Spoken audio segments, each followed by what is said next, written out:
Today, we will focus on risk and resilience in childhood. Specifically, we will touch upon 1.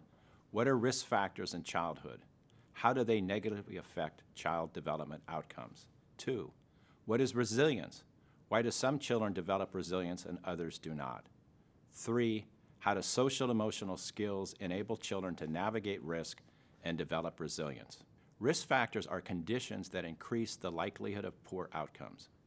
Examples of poor outcomes include behavioral difficulties, poor physical or mental health, low educational achievement, criminal offending, or substance abuse. Risk factors increase the probability of a negative life outcome rather than causing it in a deterministic way. We already know this in some areas. For example, while smoking is a risk factor for lung cancer, not everyone who smokes develops lung cancer. This is why this slide emphasizes that risk factors can be ameliorated with positive, protective factors, which we will discuss shortly. Many identified risk factors may adversely affect childhood development.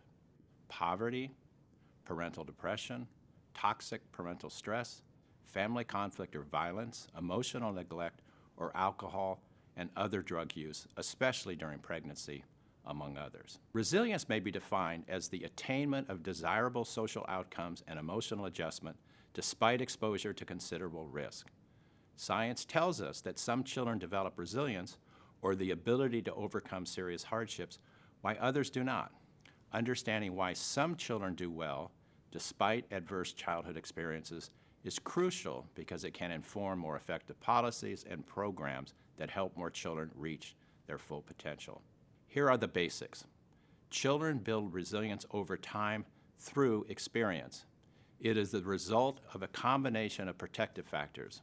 Neither individual characteristics nor social environments alone are likely to ensure positive outcomes for children who are exposed to prolonged adversity or risk. It is the interaction between biology and environment that builds a child's ability to cope with adversity and overcome threats to healthy development.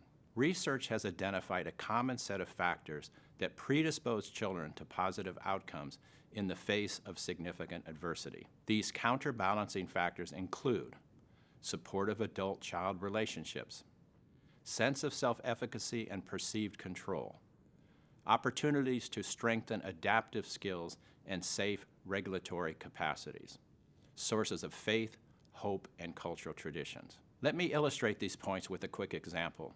A student at Notre Dame who is from India was born with a visual challenge. She was blind, unable to see at birth. As she was growing up, many doctors and teachers told her parents to temper their expectations that she would never be able to attain very much. Her parents did not listen and instead became her champions, encouraging her at every step of the way in school, in extracurricular activities such as music.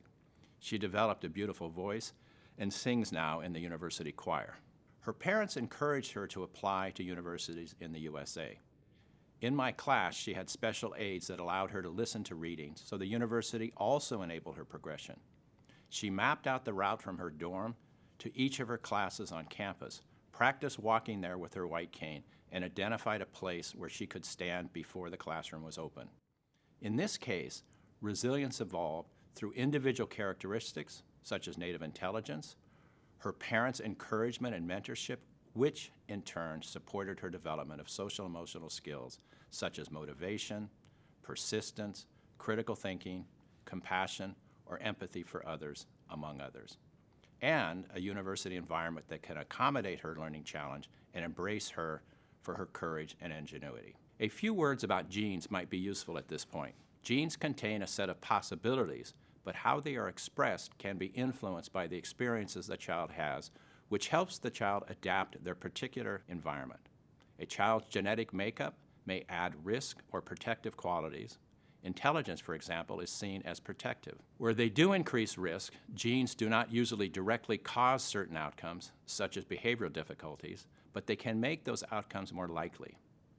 Some children appear more sensitive to the effects of their experiences than others. This partially explains why not all children facing a similar risk have poor outcomes. Another important part of understanding individual differences in outcomes relates to the cumulative effect of risk. Children who experience many risk factors are more likely to have difficulties later than children exposed to only one risk factor.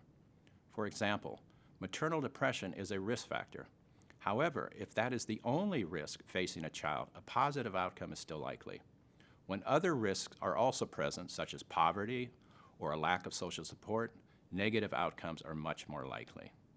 As the number of risks increases, the strength of each risk factor tends to increase.